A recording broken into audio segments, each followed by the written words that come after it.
Santiago capítulo 5 del 1 al 6, vamos a ponernos en pie para la lectura de la palabra. Vamos ahora, ricos, llorad y aullad por las miserias que os vendrán. Vuestras riquezas están podridas y vuestras ropas están comidas de polilla. Vuestro oro y plata están enmohecidos. Y su moho testificará contra vosotros y devorará del todo vuestras carnes como fuego. Habéis acumulado tesoros para los días postreros. He aquí clama el jornal de los obreros que han cosechado vuestras tierras, el cual por engaño no les ha sido pagado por vosotros. Y los clamores de los que habían cegado han entrado en los oídos del Señor de los ejércitos. Habéis vivido en deleites sobre la tierra y sido disolutos, habéis engordado vuestros corazones como en día de matanza, habéis condenado y dado muerte al justo, y él no os hace resistencia. Vamos a orar, hermanos. Señor, queremos agradecerte por tu bendita palabra inspirada. Queremos rogarte, Señor, que nos permitas comprenderla, entenderla, aplicarla, que podamos ver tu gracia y misericordia, tu redención, Señor Dios, en Cristo Jesús. Amén. Podemos sentarnos, hermanos. Seguimos la enseñanza consecutiva, expositiva de la palabra de Dios. Ya llegamos al último capítulo de esta carta. Recordemos que Santiago escribe a los creyentes en la dispersión, una comunidad que era mayormente judía, que se había convertido al cristianismo, y una comunidad que se había conformado en un tiempo muy temprano en la historia de la iglesia. Al parecer esta comunidad todavía se reunía en la sinagoga. Recordemos que después, ya con la extensión del evangelio a otros lugares, Pablo y otros que estaban predicando la palabra, pues ya en la sinagoga era imposible, ¿no? Pero todavía estas personas se reunían en la sinagoga. Por esto habían conflictos también, diversos conflictos que enfrentaba la iglesia. Principalmente dos conflictos se resaltan aquí en el libro de Santiago, y primero es su relación con otros judíos por su nueva fe cristiana. Había conflicto, hay problema porque ellos creían en Cristo, y segundo, la opresión de parte de algunas personas adineradas dentro y fuera de la comunidad cristiana. Y esto implicaba una desconexión para los creyentes entre la fe verdadera y sus frutos. Como hemos visto, esta carta tiene un enfoque que es mayormente práctico, está llena de exhortaciones, llamados. Como vimos, la fe sin obras está muerta. Santiago escribe para poner todo en orden, para darles instrucciones, pero también para animar, para consolar a los que sufren en esta situación. Y el tema que vamos a ver el día de hoy es el juicio que vendrá a los ricos acumuladores y opresores. El juicio que vendrá a los ricos acumuladores y opresores.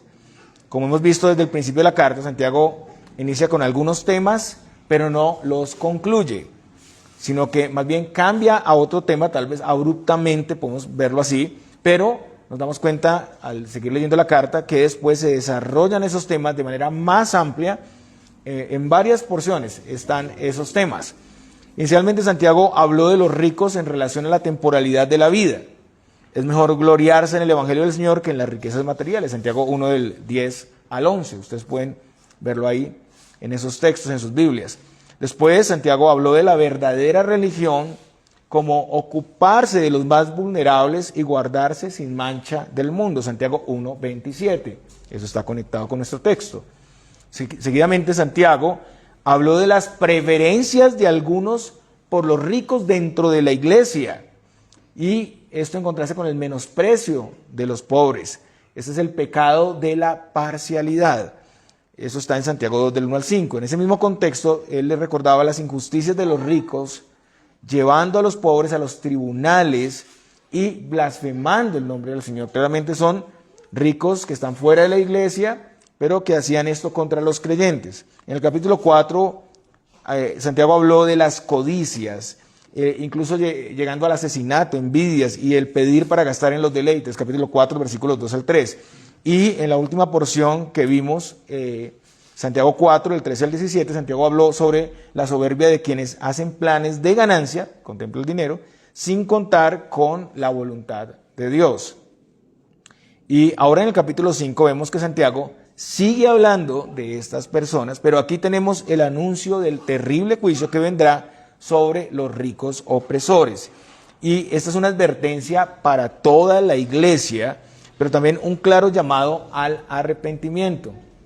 Para los que en la iglesia están tomando estos pasos, pero también para los que han actuado así, no son creyentes todavía, es un llamado a arrepentirse rápidamente porque el juicio de Dios vendrá.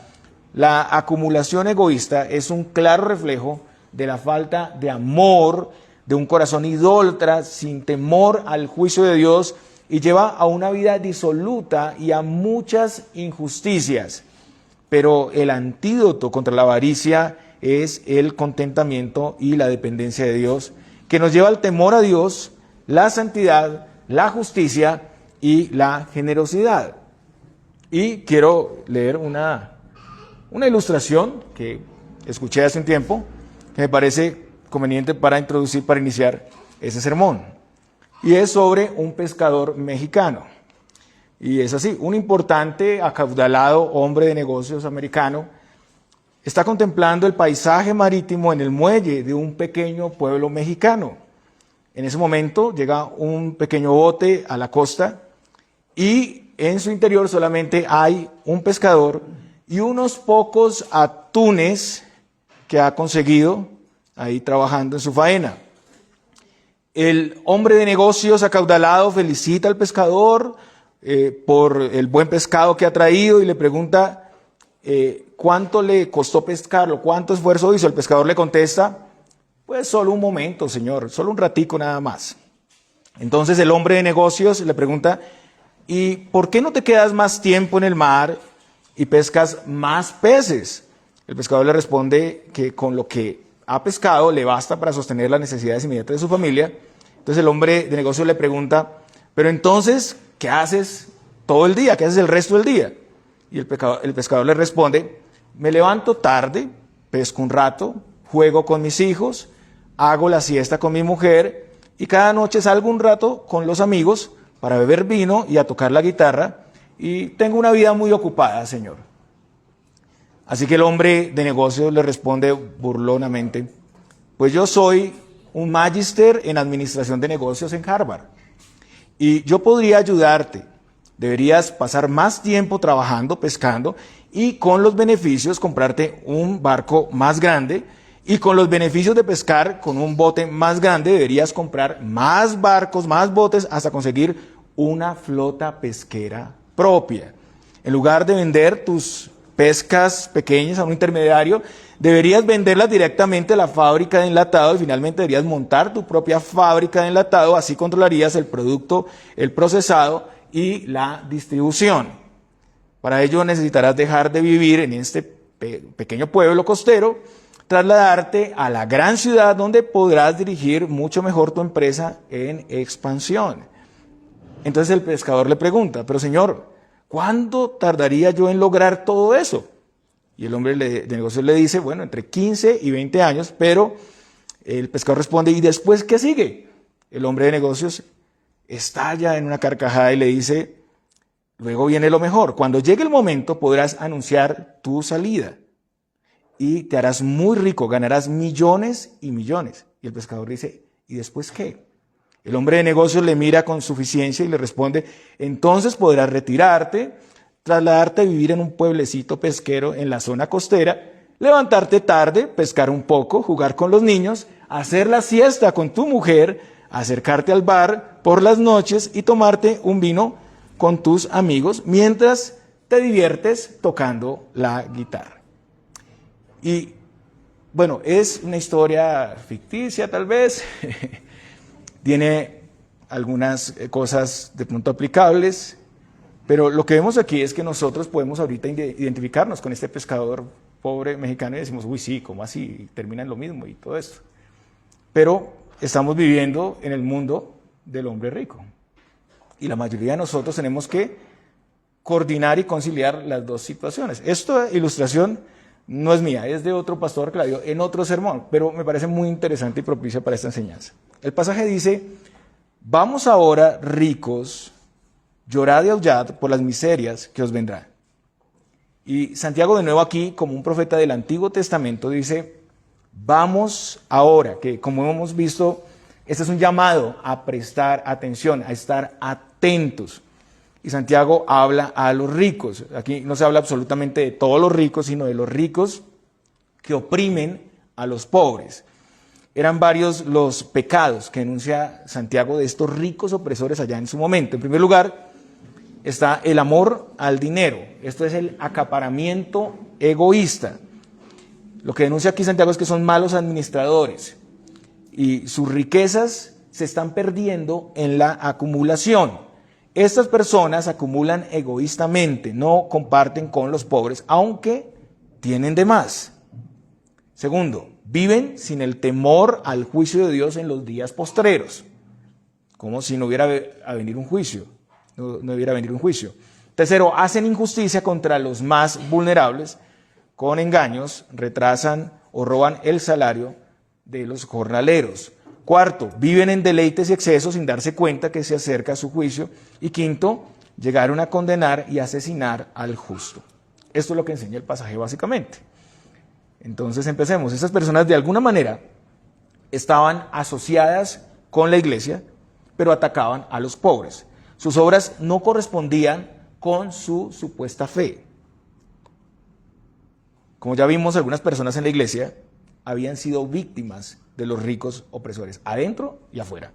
Aún así, algunos, en parte, empezaron a imitar a estos ricos opresores, haciendo acepción de personas dentro de la iglesia. En Santiago 2, del 6 al 7, leemos lo siguiente: pero vosotros habéis afrentado al pobre, ¿no os oprimen los ricos y no son ellos los mismos que os arrastran a los tribunales? ¿No blasfeman ellos el buen nombre que fue invocado sobre vosotros? Entonces, hermanos, no es que sea malo que alguien del pueblo de Dios sea rico. En las Escrituras encontramos a muchos hombres de Dios que tenían riqueza y que administraron esa riqueza sabiamente y viven conforme a la voluntad de Dios. Entonces quiero aclarar eso de principio. Ni con la ilustración que les acabo de dar, ni con esto que tenemos acá en Santiago queremos decir que sea malo tener riquezas o ser productivos. No está mal. Y la riqueza viene del trabajo bendecido por Dios. Está bien disfrutar de lo que el Señor nos da. Eclesiastés 5, del 18 al 20, dice lo siguiente: he aquí pues el bien que yo he visto, que lo bueno es comer y beber y gozar uno del bien de todo su trabajo con que se fatiga debajo del sol todos los días de su vida que Dios le ha dado, porque esta es su parte. Asimismo, a todo hombre a quien Dios da riquezas y bienes, noten que es Dios el que da riquezas y bienes, y le da también facultad para que coma de ellas y tome su parte y goce de su trabajo. Esto es don de Dios, porque no se acordará mucho de los días de su vida, pues Dios le llenará de alegría el corazón.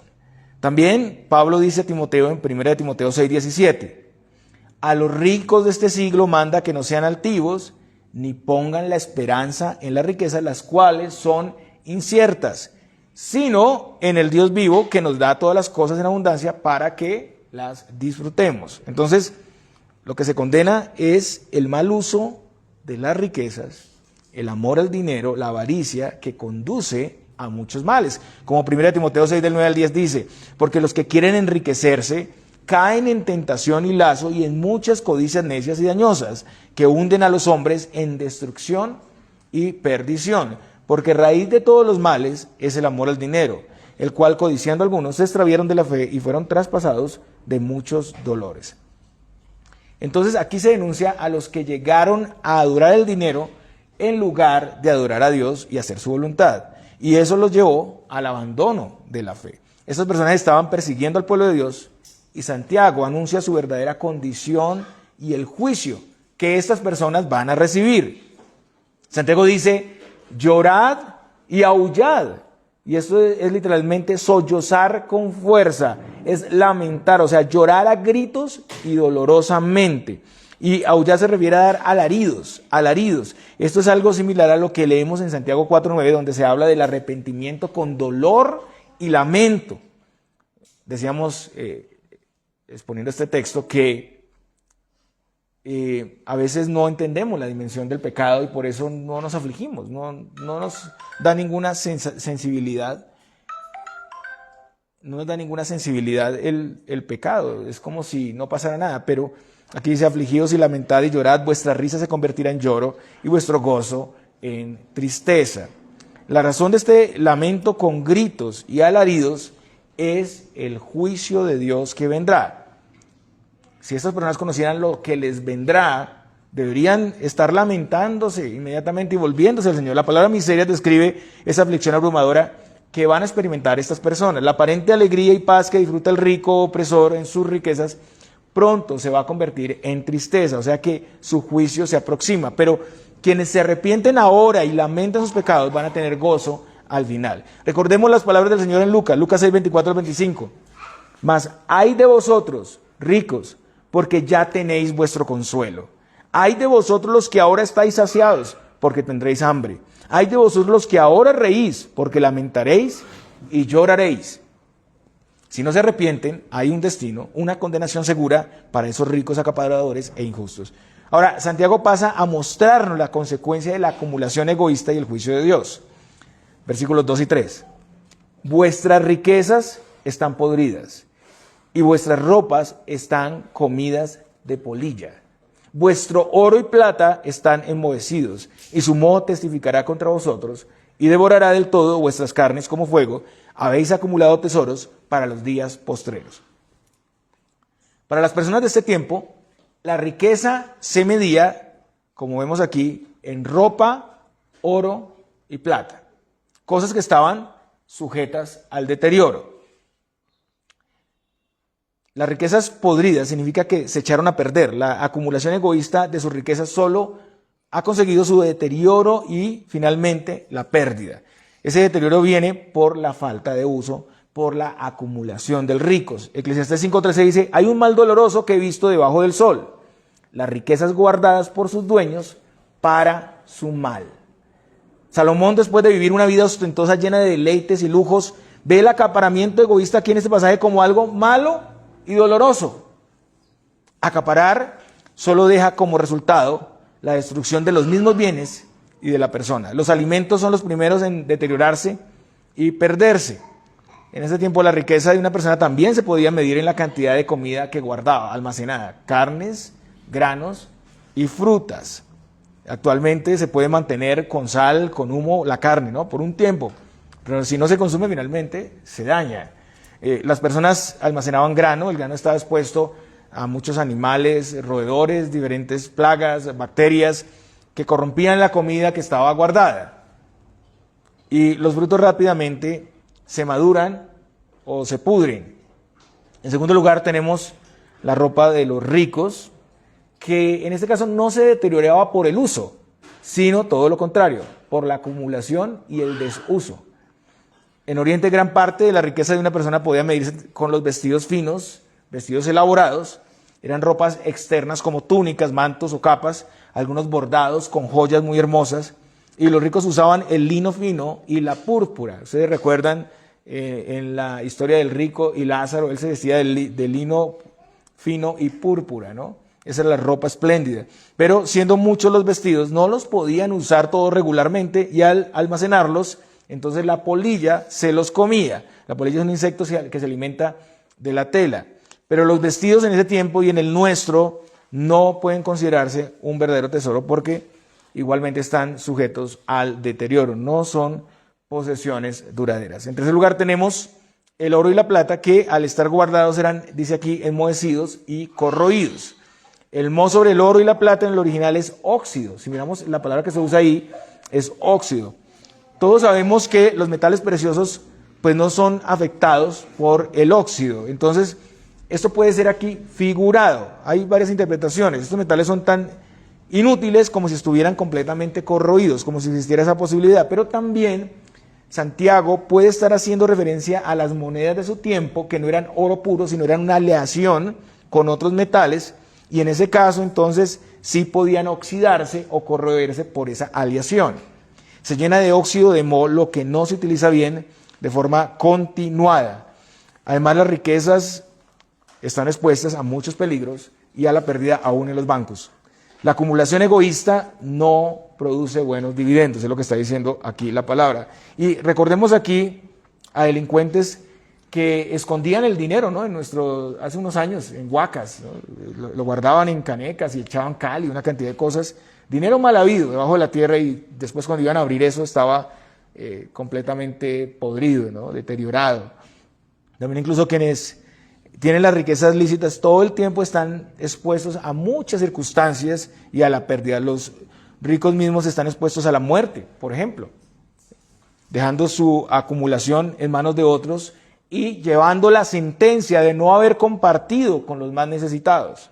Las riquezas son efímeras, son pasajeras. Las riquezas pueden desaparecer de un día para el otro. Hoy puedes ser rico y mañana no.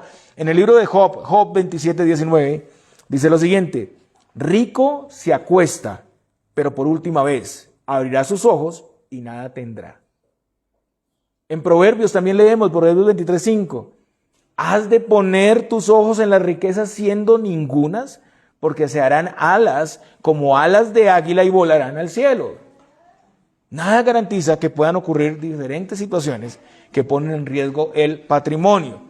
Estamos en un mundo caído, donde la estafa, el hurto, son cosas comunes. Ahora ya con un mensaje que le mandan a uno al WhatsApp, lo hackean y hacen una cantidad de cosas. No se imagina uno que pueden desocuparle las cuentas por medio de un celular, por medio de un mensaje que uno accionó ahí. Pero eso puede pasar. Además y principalmente, Dios da las riquezas y Dios también las puede quitar. Las puede quitar porque Dios es soberano. Escuchemos lo que dice Job en Job 1:21. Y dijo: desnudo salí del vientre de mi madre y desnudo volveré allá. Jehová dio y Jehová quitó. Sea el nombre de Jehová bendito. También nos damos cuenta que todo lo que podemos tener en este mundo tiende a deteriorarse. Si compramos alguna cosa, algún artículo, la ropa se desgasta, se rompe, se mancha, hay que cambiarla. Todo está sujeto al daño y a la degradación. Las cosas, hermanos, no duran para siempre. Y Santiago dice algo más. Dice, y su moho testificará contra vosotros. Qué expresión tan extraña. Ustedes pueden imaginar el moho. Su moho testificará. ¿Qué quiere decir eso? El moho se usa para personificar a un testigo que en un tribunal acusa a una persona. Se llama la personificación, es una figura del lenguaje. La acumulación egoísta sin propósito, que finalmente se pierde en el abandono, en la degradación, por no compartir con otros, será como una voz acusadora contra esas personas. El moho y la corrosión darán testimonio de una vida no regenerada, del estado del corazón corroído y enmohecido por el pecado y la maldad. Y es interesante que así como la polilla sobre la ropa, el moho sobre las cosas y los alimentos, va invadiendo, va dañando hacia una persona que no pone límites, así la avaricia hace esto mismo, puede estar siendo invadida por ese pecado hasta terminar en el juicio. Santiago también dice que el moho, además de ser testigo, les devorará y devorará del todo vuestras carnes como fuego. Eso también es figurado y puede querer decir que la acumulación egoísta sin propósito los destruirá. Y esta destrucción puede darse desde ahora y concluye en la condenación. O sea, tiene consecuencias ahora en esta vida, en este siglo y en el siglo venidero, la condenación. El pasaje muestra que el moho es el que devora como fuego. El fuego va consumiendo las cosas. Si no se apaga un fuego que acaba de encenderse, si no se extingue, sigue en avance y sigue corroyendo. El afán por acumular y el egoísmo, al igual que el moho y el fuego, puede consumir a una persona en desespero, en ansiedad, llevarle a enfermarse, a una esclavitud cada vez mayor, perdiendo su vida, perdiendo su fuerza, y las consecuencias de las riquezas injustas pueden ser hasta la misma muerte. El juicio de Dios puede venir desde ahora sobre cada persona, y después de la muerte concluirá en la condenación. Y hermanos, esta es la condenación del infierno, condenación física, eterna y consciente. Y la razón clara de todo esto es la acumulación egoísta y pecaminosa. Como dice Santiago, habéis acumulado tesoros para los días postreros. Esa es la razón. Y en esta expresión hay dos posibles interpretaciones. Acumular tesoros egoístamente, indiferente a la necesidad de otros y los propósitos de Dios para el final de los días, esa es la primera interpretación, es para la vejez. Bueno, todos tenemos un propósito de ahorrar, por lo menos, para tener algún recurso en la vejez, no es malo, pero acá habla del egoísmo en esto, de una manera egoísta, o acumular tesoros para el tiempo de los últimos días, o sea, el tiempo antes del retorno de Cristo, que es equivalente al tiempo entre la primera y la segunda venida final de Cristo, o sea, acumular en esta vida, en este tiempo, frente a la realidad de la venida de Cristo. Las dos interpretaciones hacen alusión a lo realmente importante y necesario en contraste con lo temporal y lo no fundamental. La segunda venida y el destino eterno de una persona son lo importante. Los tesoros temporales son lo secundario, ¿cierto? La segunda de estas interpretaciones parece ser la más precisa. Los días postreros entre la primera y la segunda venida de Cristo. La mayoría de comentaristas piensan que esta es la posición más correcta. La acumulación egoísta sin propósito para fines pecaminosos no es lo que se debería guardar para los días postreros. Eso es lo que quiere decir. Mientras esperamos al Señor deberíamos buscar primeramente el reino de Dios, o sea, hacer tesoros en el cielo, pero lo que vemos aquí es acumular riquezas sin hacer caso al plan de Dios. Enfocarse en acumular a la luz de la pronta venida del juicio de Dios. Y estas personas están atesorando ira para el día de la ira, como lo leemos en Romanos 2, del 5 al 6. Romanos 2, del 5 al 6 dice, pero por tu dureza y por tu corazón no arrepentido, atesoras para ti mismo ira para el día de la ira y de la revelación del justo juicio de Dios, el cual pagará a cada uno conforme a sus obras. El contraste está entre atesorar riquezas injustamente y sin arrepentirse, que es equivalente a atesorar ira para el día del juicio, y atesorar la voluntad de Dios, arrepintiéndonos de nuestro egoísmo, haciendo bien al prójimo, sirviendo al Señor, lo que concluye en la vida eterna. Un pecado frecuente, hermanos, aún entre creyentes, aún entre nosotros, es creer que la acumulación egoísta es algo correcto, lamentablemente. Y es algo que está afectando a creyentes ricos y pobres. Crecimos en esa cosmovisión, nos educaron para esa cosmovisión. Y eso pasa por no comprender la voluntad de Dios en relación a las riquezas. Dios es quien da la riqueza y Él nos bendice para que además de disfrutar del fruto de nuestro trabajo podamos bendecir a otros y servir a su reino. El propósito de las riquezas es compartir con los demás. El llamado de los ricos de este mundo es, en 1 Timoteo 6:18, que hagan bien, que sean ricos en buenas obras, dadivosos, generosos. También en el libro de Hechos 20:35, leemos, en todo os he enseñado que trabajando así se debe ayudar a los necesitados y recordar las palabras del Señor Jesús, que dijo, más bienaventurado es dar que recibir. Hermanos, nuestra generosidad debe ser proporcional a nuestra prosperidad. No puede ser que entre más tengamos, menos ayudemos a otros. Esa es la filosofía del mundo. Entre más tenemos, más acaparamos y ahí sí es menos lo que vamos a ayudar. Sino que nuestra generosidad debe crecer con nuestra prosperidad, con nuestros recursos. El rico ha sido bendecido con más provisión que otros, pero el propósito no es guardarla para sí mismo, sino compartir con los demás y especialmente con el pobre.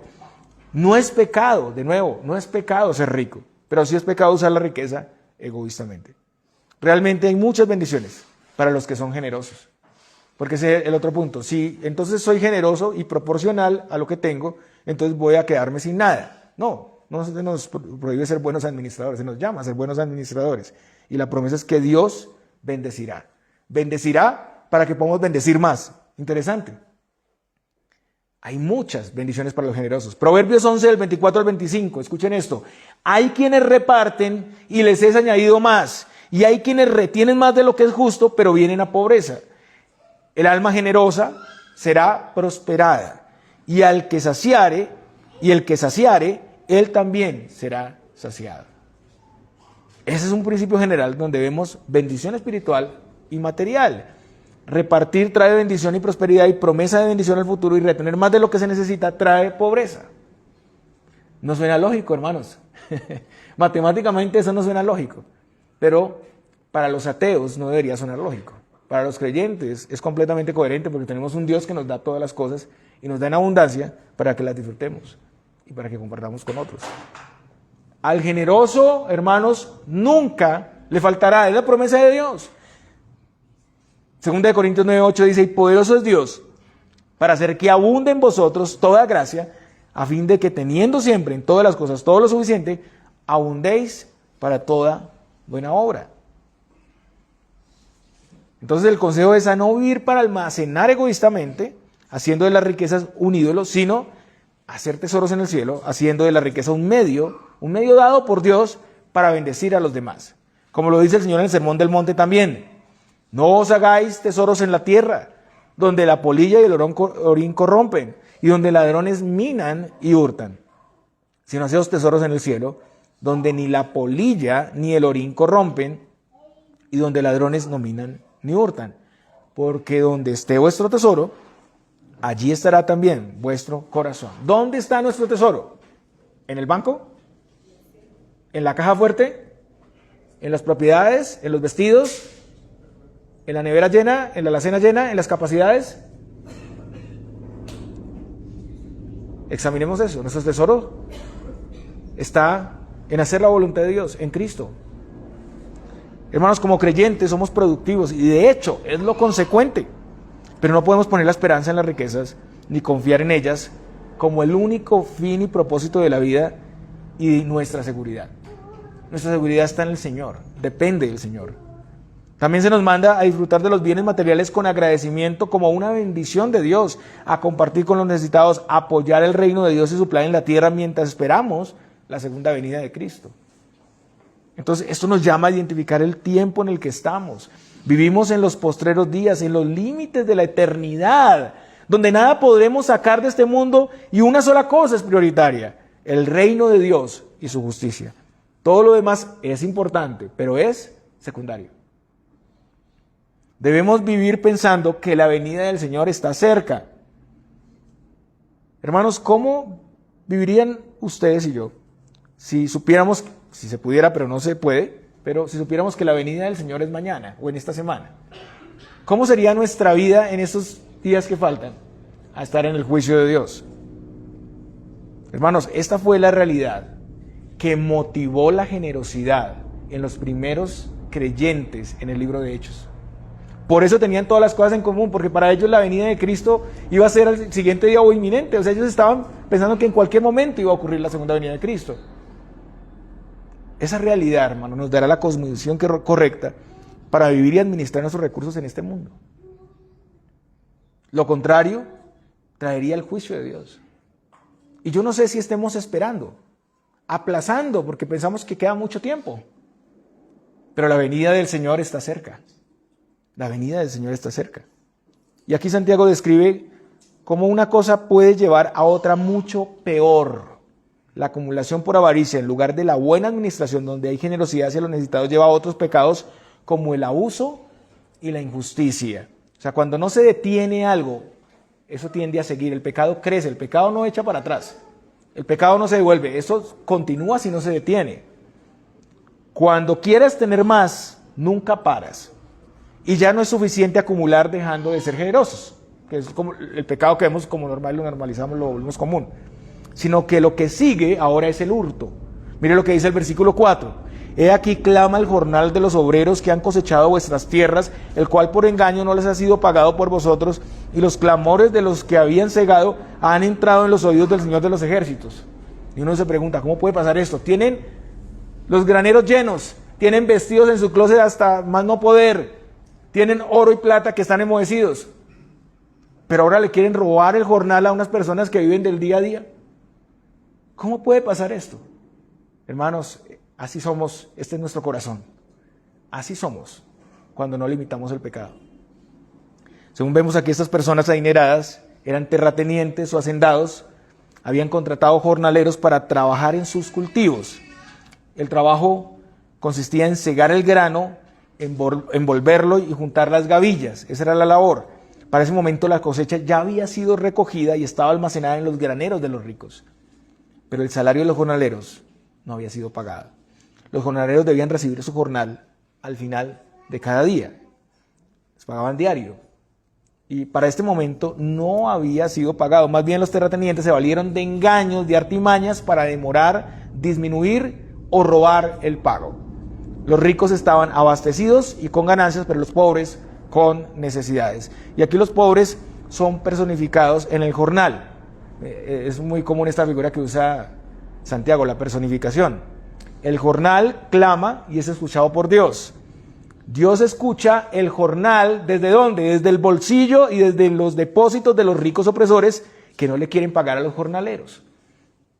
Según vemos en la ley, no se podía hacer esto. Y recordemos que estas personas son de contexto judío, conocen muy bien la ley, pero la están violando. Vaya conmigo a Levítico 19, Levítico 19, 13 y Deuteronomio 24, 14.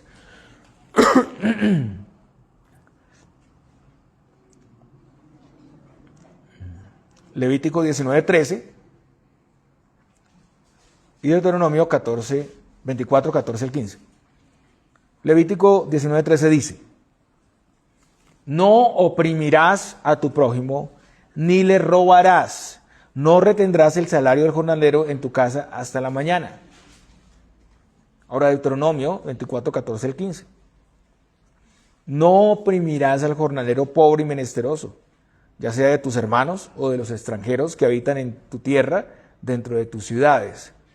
En su día le darás su jornal, y no se pondrá el sol sin dárselo, pues es pobre, y con él sustenta su vida, para que no clame contra ti a Jehová, y sea en ti pecado.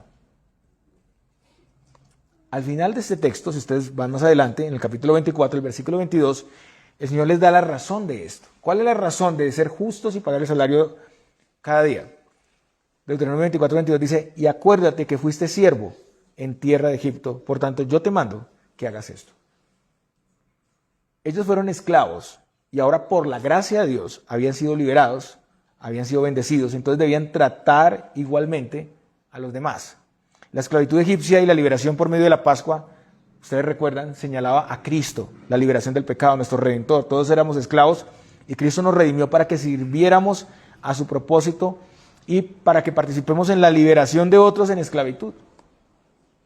La compasión hacia los que sufren y no la injusticia es el fruto natural de todo creyente que ha sido liberado. También Jeremías habla de la injusticia contra los oprimidos diciendo en Jeremías 22:13: ay del que edifica su casa sin justicia y sus salas sin equidad, sirviéndose de su prójimo de balde y no dándole el salario de su trabajo.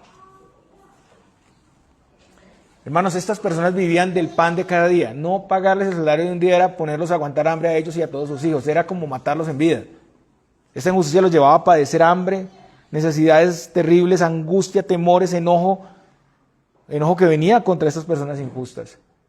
Y tal vez los llevaba también a meterse en deudas mientras que recibían su salario.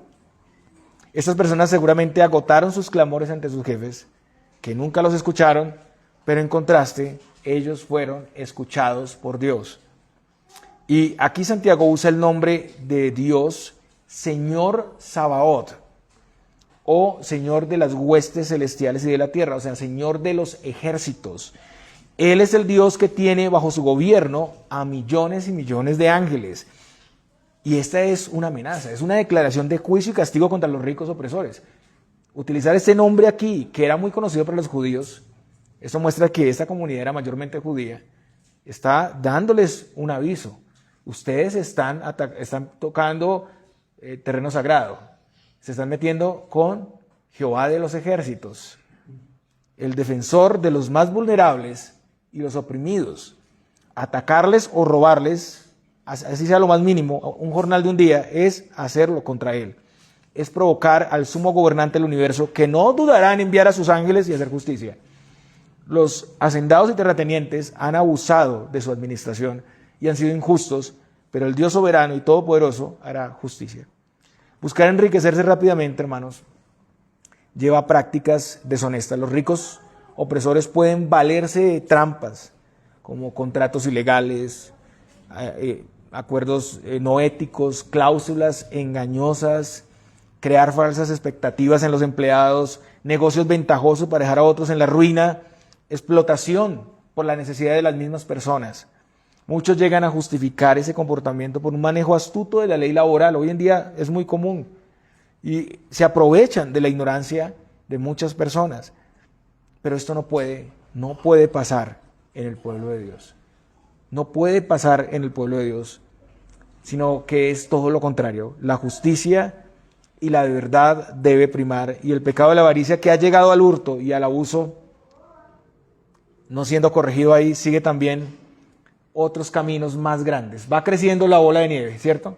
Y ahora es una vida pecaminosa y llena de excesos. Versículo 5. Habéis vivido en deleite sobre la tierra y sido disolutos. Habéis engordado vuestros corazones como en día de matanza.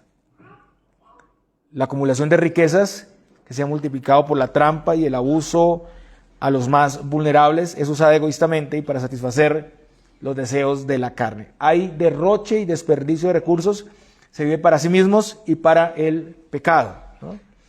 El rico podría vivir con una administración sabia de los recursos que incluye la generosidad de los necesitados y la justicia.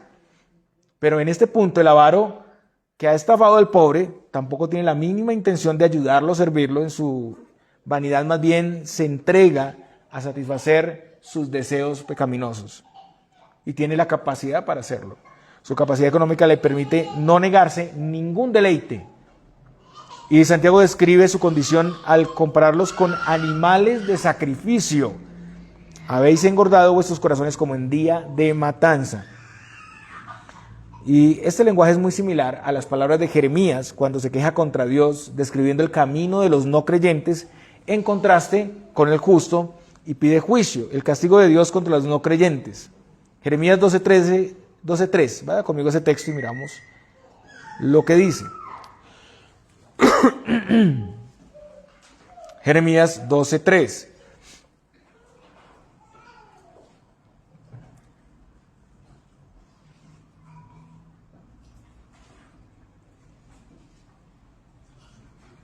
Jeremías 12:3 dice: pero tú, oh Jehová, me conoces, me viste y probaste mi corazón para contigo. Arrebátalos como a ovejas para el degolladero y señálalos para el día de la matanza. Los animales domésticos eran engordados para ser sacrificados, y esos animales viven sin saber su destino, sin conocer su destino.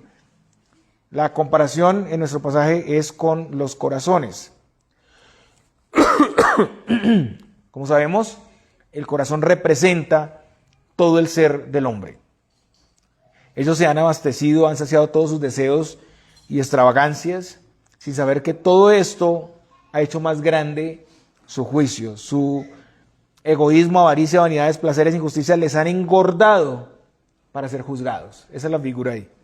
Su juicio entonces es seguro. Pero no solo esto, sino que la cadena de pecados continúa. Empezaron por injusticia, robo, que los llevó a una vida licenciosa, y ahora llegan a algo más: el homicidio.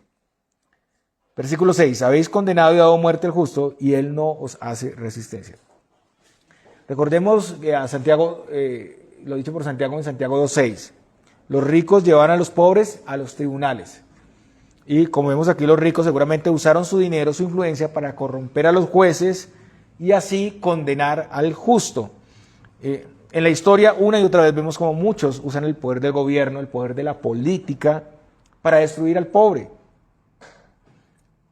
El justo permanece en todo esto sin hacer nada. Incluso en algunos casos pues no tiene cómo pagar su defensa. Y como hemos visto, el justo se encomienda más bien a Dios, no busca venganza. El justo sigue la enseñanza del Señor. Mateo 5:39-40 dice: pero yo os digo, no resistáis al que es malo. Antes, a cualquiera que te hiera en la mejilla derecha, vuélvele también la otra. Y al que quiera ponerte a pleito y quitarte la túnica, déjale también la capa. Como el mismo Señor lo hizo cuando era atacado por los líderes judíos opresores, que también eran ricos. En 1 Pedro 2:23 dice: quien cuando le maldecían, no respondía con maldición. Cuando padecía, no amenazaba, sino encomendaba la causa al que juzga justamente. Pero no contentos los ricos con esta situación de los pobres, los ricos hacendados entonces cometen homicidio. O sea que con su influencia pueden utilizar el Estado para dar la pena de muerte al justo. Como igualmente los líderes judíos opresores hicieron con nuestro Señor Jesucristo. Usaron el poder del Estado para dar la pena de muerte. Ellos con esto pensaron silenciar al pobre, pensaban adueñarse de los recursos, pero realmente no hicieron nada. Job, hablando sobre las consecuencias sobre el hombre impío, dice, en Job 27:8 dice, porque ¿cuál es la esperanza del impío? Por mucho que hubiere robado, cuando Dios le quitare la vida. Estas personas están bajo el juicio de Dios, hermanos. No escaparán. Y el consejo de Santiago, como vamos a ver en el resto del capítulo 5, a estas personas y a todos los que sufren opresión en todo tiempo, es principalmente a tener paciencia. Si ustedes miran lo que sigue ahí, tener paciencia hasta la venida del Señor. Y afirmar los corazones, porque la venida del Señor está cerca y Él hará verdadera justicia. Hermanos, el Señor nos ha dado el máximo ejemplo de generosidad. Él, siendo rico, como ustedes saben, se hizo pobre para enriquecernos a nosotros. Él no antepuso su estado de gloria o ambiente celestial para no venir a salvarnos. Él pudo atesorar su gloria. Él pudo guardar en sus depósitos su grandeza para no venir aquí. Pero Él se despojó de sí mismo y se entregó completamente por nosotros. Él dio todo, todo. Ahora nosotros somos llamados a imitarle. ¿Y cómo lo imitamos? Siendo generosos, ricos en fe, en buenas obras, ricos para con Dios, teniendo contentamiento, dependiendo de Dios en temor, santidad y justicia. Ser rico, hermanos, de nuevo, no está mal. Muchos creyentes fueron y son ricos en la iglesia y glorifican a Dios haciendo su voluntad. Más bien lo que se denuncia aquí es a quienes llegaron a adorar el dinero en lugar de adorar a Dios y de hacer su voluntad. Y eso les llevó al abandono de la fe. Las riquezas acumuladas se pierden en sí mismas y se pierden en el abandono, se hacen inútiles. Siempre están expuestas al deterioro, a la pérdida, a la inutilidad, al desuso. La acumulación egoísta es un claro reflejo de la falta de amor, de un corazón idólatra y sin temor al juicio de Dios, y lleva una vida disoluta y muchas injusticias. Los acaparadores egoístas van a sufrir inevitablemente el juicio de Dios. La acumulación que se pierde en el desuso o la degradación será la voz acusadora y la evidencia de impiedad en el día del juicio, porque se echó a perder esa riqueza que pudo servir a otros en necesidad. Tal vez un poquito de eso pudo ayudar, no necesariamente todo. Nosotros somos administradores de nuestros recursos, pero podemos, y todos podemos hacerlo, ayudar a otros. Y es un pecado también que lleva a muchos males. La acumulación egoísta es falta de amor, es desconocimiento de los propósitos del Señor, desconocimiento de quiénes somos y cuál es nuestro destino eterno. También representa una falta de temor ante Dios y su juicio. Vivimos, hermanos, en los días postreros y, hermanos, nada podremos sacar de este mundo. Pero además, somos mayordomos que serán juzgados.